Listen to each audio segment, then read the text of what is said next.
আজকে এই বিক্ষোভ সমাবেশে সমবেত হয়েছি। আজকে যদি আমরা সারা বিশ্বের দিকে তাকাই, আমরা দেখতে পাবো একটা হায়নার গোষ্ঠী সারা বিশ্বে একের পর এক সন্ত্রাসী আক্রমণ, হামলা এবং যুদ্ধ চালিয়ে যাচ্ছে।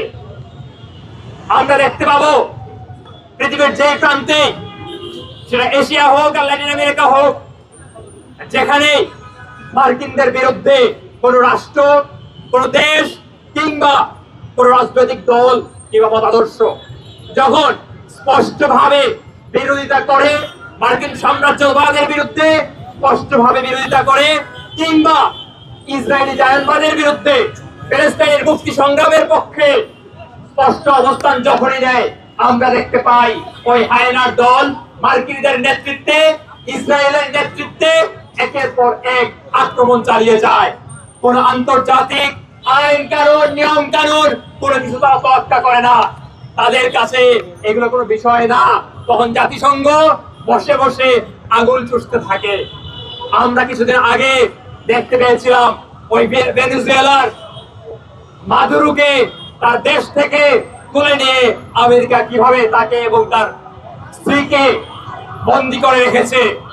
ঠিক একই পন্থায় আমরা দেখতে পেলাম কয়েকদিন আগে ওই ইসরায়েল এবং আমেরিকার যৌথ নেতৃত্বে ইরানে সামরিক অভিযান চালানো হলো, বোমা হামলা চালানো হলো, একের পর এক টার্গেট করে করে প্রাইমারি স্কুল, হসপিটাল এসব ধ্বংস করে দেওয়া হলো।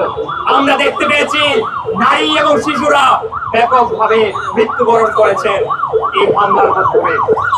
এবং একই সাথে দেখলাম আমরা ইরানের অন্যতম শীর্ষ নেতৃত্ব তারা মৃত্যুবরণ করলেন ওই হামলায়। বিশ্ববাসীর চোখ, কেউ কোনো কথা বলতে পারছে না। কারণ কি? কারণ হচ্ছে ওই সাম্রাজ্যবাদের পক্ষে তাদের অবস্থান নিতে হবে। তাহলে বিভিন্ন দেশে তারা যে স্বার্থের জন্য ওই সব দেশে শাসন করে, সেই স্বার্থ তারা বজায় রাখতে পারবে না। আর বাংলাদেশও একই চিত্র দেখতে পেলাম। আমরা দেখতে পেলাম ওই যখন ইরানে আমেরিকা হামলা করছে, তখন বাংলাদেশ সরকারকে আমরা দেখলাম মিন করে ইরানের বিপক্ষে বিবৃতি দিতে। এদেশের মানুষের পক্ষে সে অবস্থান নিতে পারে নাই, এবং একটা গোষ্ঠী দাঁড়িয়ে যায় তখন সাফাই গাওয়ার জন্য।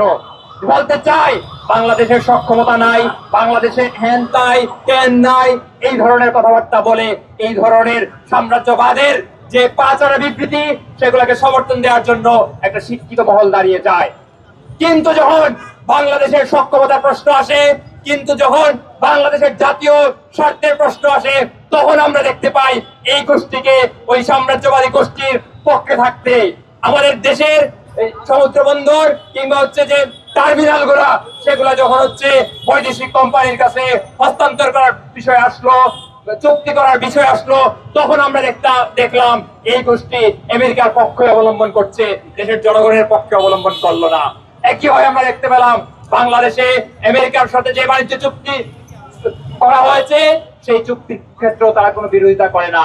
অর্থাৎ বাংলাদেশকে দীর্ঘমেয়াদে পঙ্গু বানিয়ে রেখে বাংলাদেশের কোন জাতীয় সক্ষমতা তৈরি না করার পক্ষে তারা মূলত আমেরিকার স্বার্থটাই হাসিল করে।